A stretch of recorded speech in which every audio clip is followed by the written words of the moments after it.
Ano yung wet market nila? Wet market.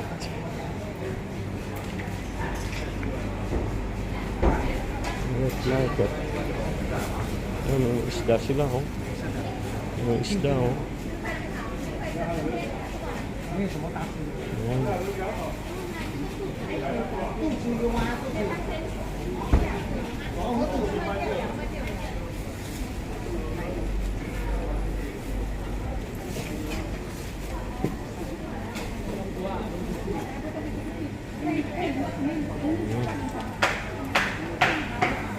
May salmon sila. Ito yung mga meat section nila. Oh. Yan silang pata front. Ayan. Ayan, may mga tofu.